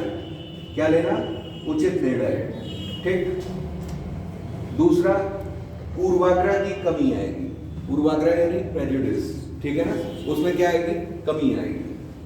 एक सार्वजनिक आवास परियोजना का प्रबंधन करने वाला एक सिविल सेवक पूर्व निर्धारित आवश्यकता और पात्रता मानदंडों के आधार पर आवेदन को वस्तुनिष्ठ रूप से प्राथमिकता देता है, ठीक है ना। क्लियर। मतलब अगर आवास परियोजना है, कोई कह रहा है कि भाई ऐसा है, सबको जो है 12-12 फीट मान लीजिए मिलना है, अब उसने कह दिया कि नहीं 12, कोई आ गया बीच में, ठीक, मानक को भी नहीं तय कर रहा है और वो चाह रहा है कि मुझे कुछ नहीं तो 20 फीट तो मिल ही जाए, ठीक। अधिकारी के हाथ में है, सब कुछ है, लेकिन वो इस तरह की हरकत नहीं करेगा। तो ये क्या हो गया, ये आपका निष्पक्ष, ठीक है ना। तो यहाँ निष्पक्षता के हिसाब से फिर कानून के शासन को कायम रखना, ठीक है ना। एक न्यायाधीश वस्तुनिष्ठ रूप से अपना निर्णय कानून और प्रस्तुत साक्ष्य के आधार पर देता है। फिर भ्रष्टाचार और सार्वजनिक संसाधनों के दुरुपयोग को क्या करना, कम करना। संसाधनों का कुशल आवंटन करना, ठीक है ना। संसाधनों का कुशल आवंटन अभी हमने आपको बताया, पीछे भी हम लोग पढ़े थे शायद, ठीक। यहाँ क्या है, एक योजनाकार यातायात डेटा और निवासियों की आवश्यकता का वस्तुनिष्ठ रूप से विश्लेषण करता है तथा सबसे अधिक भीड़ भाड़ वाले क्षेत्रों पर क्या करता है, ध्यान केंद्रित करता है। भाई यातायात डेटा अगर देख रहा है, मतलब ट्रैफिक जाम हो रहा है, किन जगहों पे ट्रैफिक जाम का आकलन करेगा सबसे ज्यादा, जिन जगहों पे भीड़ ज्यादा है, कि जहां लोग दूर दूर तक दिखाई नहीं दे रहे हैं, वहां की ट्रैफिक का डेटा हम देख रहे हैं और वहां ट्रैफिक सुधार रहे हैं और रोडें चौड़ी कर रहे हैं। चौड़ीकरण अगर किसी के पास आया कि हमें रोड 5 जगहों के रोड को चौड़ा करना है, मान लीजिए ऐसा कुछ आया, अधिकारी के हिस्से में है कि भाई उन जगहों पे काम करवाइए और तत्काल ही जो है आवास और विकास संबंधी जो भी समस्याएं आ रही हैं उन्हें तुरंत जो है तत्काल प्रभाव से दूर किया जाए। आप पहुँचे, यार यहाँ तो कोई पर्सन दिख नहीं रहा है, यहाँ इजीली काम जल्दी जल्दी हो जाएगा, कोई देखने भी नहीं आएगा, ठीक। क्लियर। यहाँ चुनौतीपूर्ण नहीं है, जल्दी से काम निपटे, हमारी छुट्टी। तो ऐसे थोड़ी ना होगा, आपको उन जगहों पे जाना है जहाँ भीड़ यातायात क्या है, ज़्यादा है, उन्हीं जगहों पे आप अपने कार्य को अंजाम देंगे, तभी चुनौतीपूर्ण कार्य होगा, ठीक है ना। क्लियर। तो ये चीजें देखनी है कि संसाधनों का कुशल आवंटन। आगे आ जाइए, सिविल सेवकों में वस्तुनिष्ठता कैसे करें, एक पारदर्शिता अपनाना, ट्रांसपेरेंसी। दूसरा क्या, विविध इनपुट प्राप्त करना, ठीक है ना। विविध इनपुट प्राप्त करना का मतलब क्या कि सबका, केवल एक ढर्रे पे ही नहीं, ठीक, सबके रवैयों को देखना है, सबके विचारों को समझना है, फिर उसके बाद कोई भी चीज करनी है। तीसरा क्या, कानून के शासन को बनाए रखना, ठीक। चौथा, व्यक्तिगत पूर्वाग्रह को पहचानना, कि भाई व्यक्तिगत हम किसी समुदाय विशेष से हैं, अधिकारी हैं, और कोई समुदाय विशेष का ना हो तो हमारे व्यक्तिगत हित टकराए नहीं, ठीक है ना, हम उसके साथ भी सहज बने रहें, ठीक है ना, क्लियर। क्यों? क्योंकि आपको एक रिस्पॉन्सिबल पोस्ट पे बैठाया गया है, तो आप में ये गुण तो होना ही चाहिए। फिर आगे है साक्ष्य आधारित निर्णय लेना, ठीक है ना, क्लियर। आगे आइए, उसके बाद दिया हुआ है क्या, पेशेवर दूरी बनाए रखना, ठीक है ना। पेशेवर दूरी मतलब किसी भी प्रोफेशन में रहिए, गिफ्ट देने वाले आ ही जाते हैं, ठीक है ना। आप किसी विभाग में चले जाओ, सरकारी, ठीक, अधिकारी हो तो गिफ्ट देने वाले तमाम आ जाते हैं कि नहीं, अपने स्वार्थ सिद्ध के लिए। तो वो स्वार्थ सिद्धि से क्या रहना है, दूर रहना है, ठीक है ना। अब आइए तटस्थता यानी न्यूट्रलिटी, ये सब तो हम लोग पढ़े हैं, ठीक।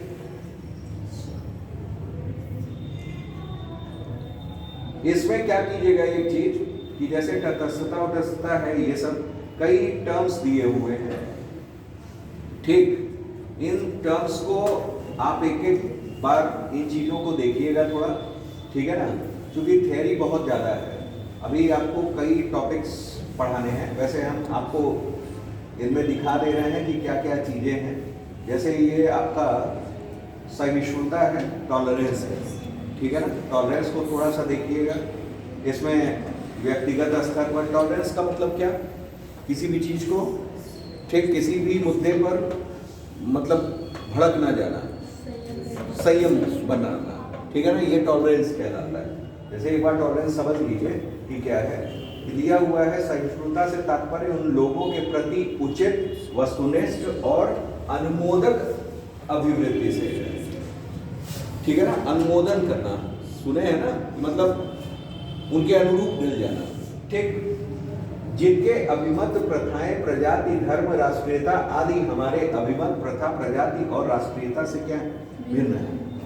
ये नहीं कि हर मुद्दे में आपके हित टकरा रहे हैं ना, तो भी उनके भी हितों की रक्षा करना, ठीक है ना। अपने हित तो हैं ही, लेकिन दूसरे के हितों को बनाए रखना, ठीक है ना, क्लियर। तो हित यानी क्या, इंटरेस्ट, ठीक, समझ में आया। तो वही चीज है।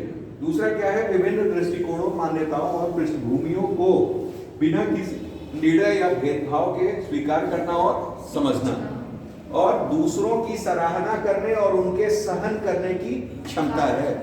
यहाँ सहन करना बहुत आवश्यक है, टॉलरेंस। लोगों को सहन ही तो नहीं होता है, ठीक है ना। सराहना तो दूर की चीज है, भूले भटके भी सराहना नहीं करेंगे, ठीक है ना। सही नहीं पाएंगे तो सराहना कहां से करेंगे। तो ओवरऑल यही चीज है, इन चीजों को समझिएगा। उदाहरण के लिए एक भारत श्रेष्ठ भारत कार्यक्रम, ठीक, क्लियर। आगे आ जाइए, सहिष्णुता की भूमिका, हम दूसरों को सम्मान करना और सभी परिस्थितियों में सहनशीलता अभिवृत्ति बनाए रखना। सहनशील होना चाहिए तभी आप, ठीक है ना, क्लियर। सचिन तेंदुलकर ने विदेश में मैचों के दौरान नस्लीय टिप्पणियों का सामना करते समय शालीनता और असाधारण खेल भावना के साथ इनका जवाब दिया, ठीक है ना, क्लियर। जैसे क्या कि भाई अब हर भावना आप जाएंगे, जैसे खेल में तो ये कॉमन चीज है, हुटिंग, हुटर्स तमाम रहते हैं। हुटर्स का मतलब क्या कि जो हर मामले में क्या आपको टिप्पणी करते रहे, टोका टोकी करते रहे, हुटिंग करते रहे, चिढ़ाते रहे, ठीक है ना, क्लियर। अभी आप आउट वो रन नहीं बना पाए, हो कर करके आपको वो भड़काने लगे, तो आपको आप तुरंत बैट उठा लोगे, ऐसे तो नहीं करना पड़ेगा ना। कई लोग टिप्पणी, वही ये कहा है कि नस्ल भेद टिप्पणी करने लगे कि भाई अंग्रेजों के देश में आप जाकर के खेलोगे तो वहां ब्लैक मैन कह देंगे सब, निश्चित रूप से कहेंगे ये नस्ल भेद टिप्पणी हो गई। और नस्ल भेद टिप्पणी पे आप पता चला बैट उठा लिया, आज लो हम जम गए, तटस्थ हो गए यहीं कि अब तो नहीं खेलेंगे, ठीक, जब तक उसको पकड़ के लाया नहीं जाएगा मेरे पास, ठीक। तो क्या तो यहाँ क्या है, यहाँ सहनशीलता चाहिए, टॉलरेंस, ठीक है ना, धैर्य रखना है, सहन करना है मेरे लिए, ठीक है ना, सम्मान करना है चाहे वो आपका अपमान ही क्यों ना कर रहा, ठीक है ना, क्लियर।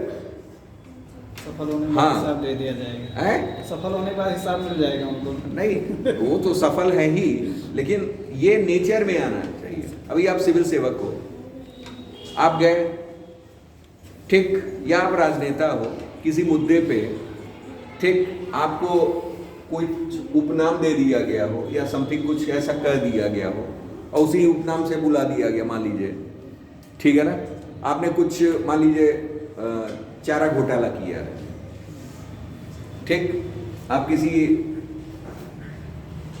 ऐसे सम्मानजनक जगह गए जहां आपको मतलब प्राइज डिस्ट्रीब्यूशन में थोड़ा सा अच्छा आपको वितरण करने को कहा गया है, उसी में कोई आपको बोल दे चारा कितना घोटाला किए थे तो फिर फाइनली क्या होंगे आप उसको मारने दौड़ेंगे, ऐसे नहीं ना।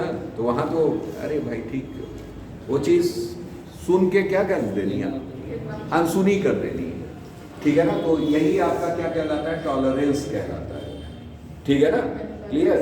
हाँ, बर्दाश्त करना, एक हिसाब से सहन, ठीक, ये चीज याद रखिएगा। आगे आइए, नेक्स्ट क्या है, नेक्स्ट पन्ना खत्म हुआ है कि क्या है, पता भी नहीं चलता है ऐसे, ये है, ठीक। अब इधर आ जाइए, यहां दिया हुआ है सामाजिक स्तर पर, सामाजिक स्तर पर सहिष्णुता, शांति को बढ़ावा देना, ठीक है ना। जैसे सिस्टर निवेदिता ने भारत के सामाजिक उत्थान के लिए स्वयं को समर्पित कर, ठीक, अंतर धार्मिक समझ को बढ़ावा देकर के सामाजिक मानदंडों को चुनौती दी। आप डॉक्टर हो, आप कह रहे हैं भैया हम धर्म विशेष के लोगों को ही इलाज करेंगे और जो इस धर्म के हैं हम नहीं करेंगे, तो ऐसा थोड़ी ना हो सकता है। आपको भाई, आपको निष्पक्ष होना है हर ओर से, ठीक। तो यहाँ सामाजिक स्तर पर ही वो चीजें हैं, अंतर धार्मिक समझ को बढ़ावा देना, ठीक है ना, क्लियर। दूसरा सरकारी स्तर, ठीक, ये भी वैधता बढ़ाती है सहिष्णुता को, ठीक। सरकारी स्तर पर विभिन्न मुद्दों पर समग्र दृष्टिकोण, जैसे अटल बिहारी वाजपेयी ने पाकिस्तान के साथ क्या किया, शांति व्यवस्था, ठीक है ना, क्लियर। वो भी कह देते नहीं भाई वो सब लोग कट्टर हैं, हम तो बिल्कुल वो नहीं कर सकते हैं, ठीक, उनके लिए मारकाट ज्यादा होती है, ठीक, ठीक। तो अंतरराष्ट्रीय स्तर पे अगर देखें, शांति और सुरक्षा को बढ़ावा देती है और स्थिर विश्व व्यवस्था बनाए रखने में क्या करती है, मदद करती है, जैसे दलाई लामा, ठीक है ना, क्लियर। तो ये हो गया। फिर महत्व इसका क्या है, समानता और गैर भेदभाव, जनता का विश्वास, प्रभावी नीति निर्माण, ठीक है ना। भाई जनता का विश्वास होगा तभी आप त्योहार के दौरान धार्मिक समूहों को क्या कर सकेंगे, ठीक। अदरवाइज पता चला सहिष्णुता न रह गया, सब लोग असहिष्णु हो गए, ठीक है ना। फिर उसके बाद प्रभावी नीति निर्माण, इफेक्टिव पॉलिसी मेकिंग, फिर शांतिपूर्ण समाज, पीसफुल सोसाइटी, सामाजिक सद्भाव, सोशल हार्मनी, ठीक है ना। सोशल हार्मनी का मतलब समझ गए ना, कि विभिन्न जातियों, ठीक, को प्रदर्शित करने वाले सांस्कृतिक कार्यक्रमों का आयोजन, ठीक है ना, मिक्स कल्चर, ठीक। उसके बाद मध्यस्थता करना, मध्यस्थता यानी बिल्डिंग ब्रिजेस, मतलब विपरीत दृष्टिकोण वाले लोगों के बीच क्या करना, एक सम्मानजनक संवाद कर देना, ठीक है ना। जैसे दो देशों के बीच सीमा विवाद में मध्यस्थता कर देना, ठीक है ना, क्लियर, सही। लेकिन कभी कभी ये मध्यस्थता जो होती है कूटनीति होती है, जैसे अभी कुछ दिनों पहले अमेरिका ने पीओके वाले मैटर पे पाक और भारत के बीच मध्यस्थ बनने की कोशिश की थी, ठीक है ना। हाँ, उसमें भी वो था। तो ये सब चीजें हैं। सहिष्णुता केवल निष्क्रिय स्वीकृति नहीं, एक सक्रिय प्रतिबद्धता है, ठीक है ना, क्लियर। स्वीकृति यानी एक्सेप्टेंस, ये भी एक टर्मिनोलॉजी है जो आपके इस चैप्टर में आता है, हालांकि ये कम इम्पोर्टेंट है, ठीक है ना, क्लियर। ये थोड़ा कम इम्पोर्टेंट है, लेकिन सहिष्णुता पूछा जाता है, आगे आइए, इसे एक बार देखिएगा, ठीक है ना। स्वीकृति क्या होती है? स्वीकृति का मतलब ही आप लोग जान रहे हैं, स्वीकार करना, किसी भी चीज को एक्सेप्ट कर लेना, वही स्वीकृति है। ठीक, आप उसे पढ़ेंगे समझ में आ जाएगा। आगे आइए, आगे नेक्स्ट क्या है? समानुभूति और करुणा। ठीक, ये इंपॉर्टेंट है, थोड़ा सा इसको जानना पड़ेगा, ठीक है ना। इम्पैथी, इम्पैथी हमने बताया और सिंपैथी बताया। पहले करुणा समझ लीजिए आप, यहां दिया हुआ है करुणा, कंपैशन। करुणा उन लोगों के प्रति सहानुभूति और देखभाल की भावना है, ठीक है ना, जो पीड़ित है। इसमें दूसरे व्यक्ति के दुख को समझना और उसे कम करने में मदद करना क्या है? शामिल। समझ में आया? अब जानिए, जैसे 3 कंडीशंस हैं, इसको समझ लीजिए। तीनों में थोड़े थोड़े अंतर है। एक है सहानुभूति, एक है समानुभूति और एक है करुणा, ठीक है ना। क्लियर? अब इसमें क्या है कि सहानुभूति, ठीक है ना, सहानुभूति यानी क्या? सिंपैथी। समानुभूति या परानुभूति, इसको कहा जाता है इम्पैथी। और एक करुणा होता है, करुणा यानी कंपैशन। ठीक, अब जानिए, जैसे है क्या कि सहानुभूति, मान लीजिए आप जा रहे हैं, आपका एक्सीडेंट हो जाए, आपके इन मित्र ने आपको कहा मुझे आपसे सहानुभूति है, ठीक, सांत्वना देना, एक हिसाब से उनको दुख हुआ उस चीज का, तो उन्होंने क्या किया? सहानुभूति प्रकट की। ठीक, आपका एक्सीडेंट हुआ, आपके मित्र का भी एक्सीडेंट हो गया, ठीक, तो वो क्या? समान चीजें घटित हो गई। ये क्या है? समानुभूति है। सहानुभूति में क्या था? एक पीड़ित था, ठीक, आपको लगा कि मुझे क्या करना चाहिए भाई? उसकी पीड़ा को बांटना चाहिए। उसकी पीड़ा को क्या करना चाहिए? बांटना चाहिए, समझना चाहिए। आपने समझा और उसको, उससे सहानुभूति दिखाई। समानुभूति क्या कि आप भी उसी से पीड़ित हो गए, आपको खुद समझ में आया कि यस, मेरी जैसी ही समान पीड़ा है, मैं उस पीड़ा को समझ सकता हूं। या उससे पहले आपके साथ वो पीड़ा हो चुकी हो, वो ठीक, आप उससे पीड़ित हो चुके हो और बाद में किसी से हुआ, तो वो भी आप उसको क्या दिखा रहे हो? इम्पैथी दिखा रहे हो कि यार बहुत दर्द हो रहा होगा, ये बात होगी, ऐसे होगा, ठीक, क्लियर। लेकिन करुणा क्या है? करुणा इन दोनों से थोड़ा बढ़कर है। अगर आप इसी भाव में उसके लिए कुछ करने लग जाओ, ठीक है ना। जैसे कि उस क्या हुआ कि आप भूकंप ग्रसित क्षेत्र में हो, ठीक, आपके यहाँ क्या हुआ? भूकंप आया, आपका घर थोड़ा सा क्षतिग्रस्त हो गया। ये घटना आपके मित्र के साथ भी घटी। मित्र ने तो आपके साथ सहानुभूति किया था, लेकिन आप समानुभूति किए। लेकिन आप सक्षम हो और आप में करुणा है, तो आप निश्चित रूप से चाहोगे कि यार उस पीड़ा को मैं समझ सकता हूं, उसके लिए मुझे कुछ क्या करना चाहिए, और आप उसमें कोई एक्शन लेते हो, कि मतलब उसकी हेल्प करते हो, तो दैट इज करुणा।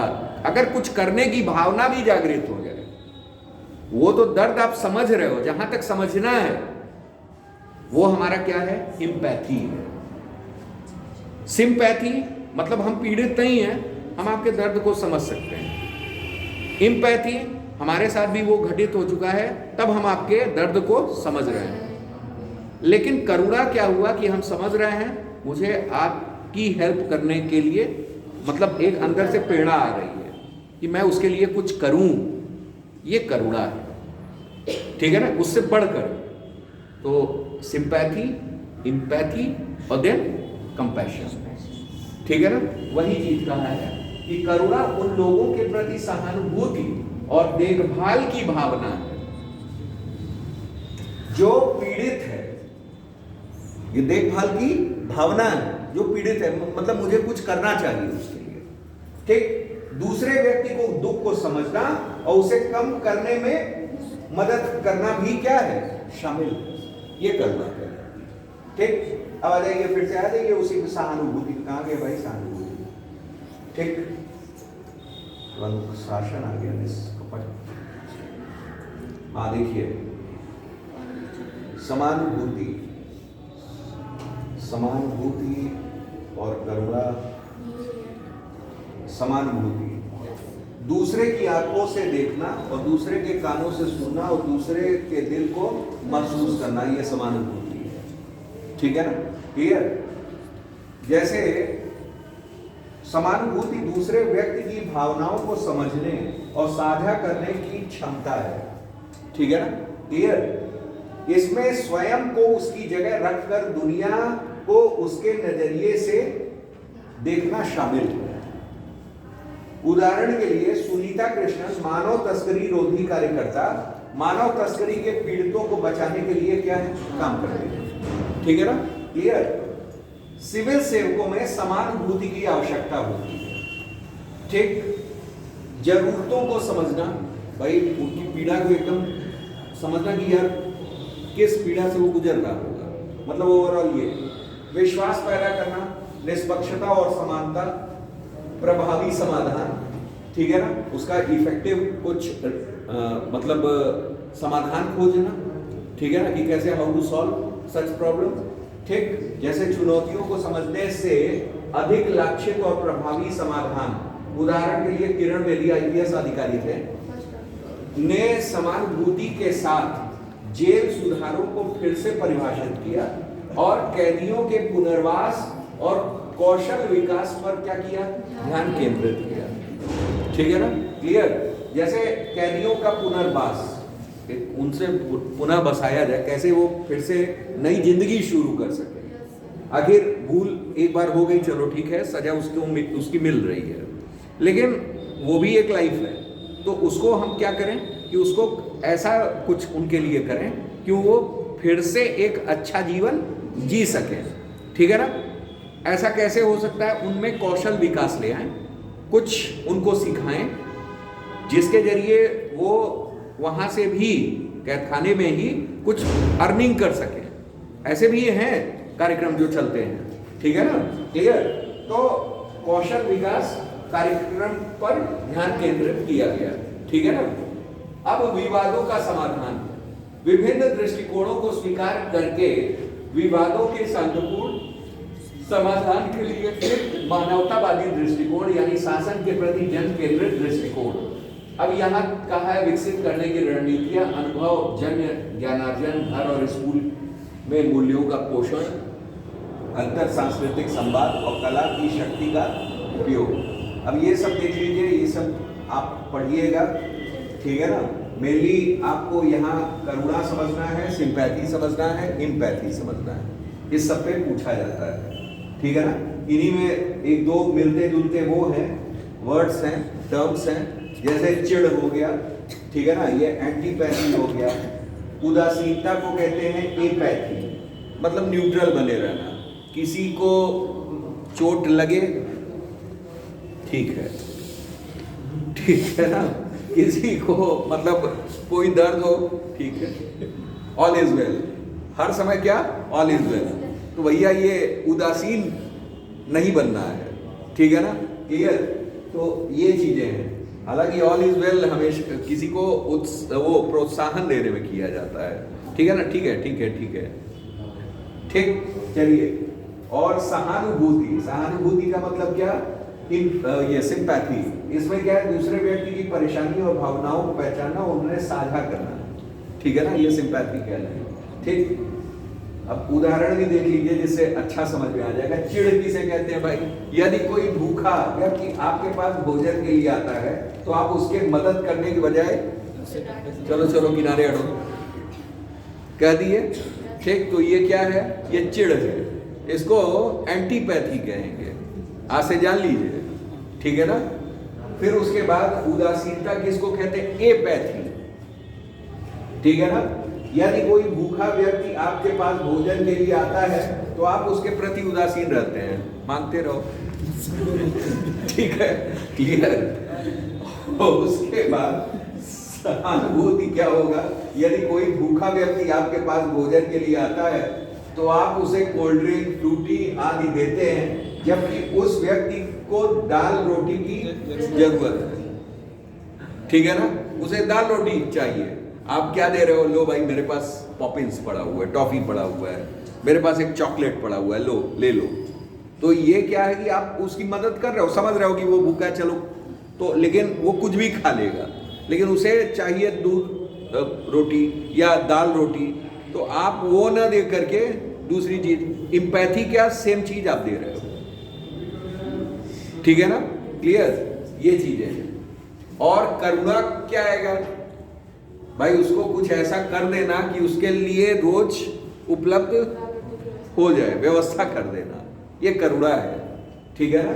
हाँ, इन चीजों को जानिएगा। अब समानुभूति पे आ जाइए। सब उदाहरण दिए हुए हैं, एक एक टर्म ऊपर बढ़ते जाइए। दिया हुआ है, यदि कोई भूखा व्यक्ति आपके पास भोजन के लिए आता है तो आप उसकी जरूरत की चीजें जैसे दाल रोटी आदि देते हैं। ये समानुभूति हो गई, इम्पैथी, वो हाँ इम्पैथी। और करुणा, करुणा क्या है? यदि कोई भूखा व्यक्ति आपके पास भोजन के लिए आता है तो आप उसे दाल रोटी देते हैं, लेकिन यह भी सुनिश्चित करते हैं कि उसे नियमित भोजन मिले। ठीक है ना? और इस तरह भीख ना मांगनी पड़े। अब देखिए पांचों term, antipathy, apathy, sympathy, empathy और कंपैशन, ये सारी चीजें आपको एक टर्म में समझा दिया है। ठीक है ना? क्लियर?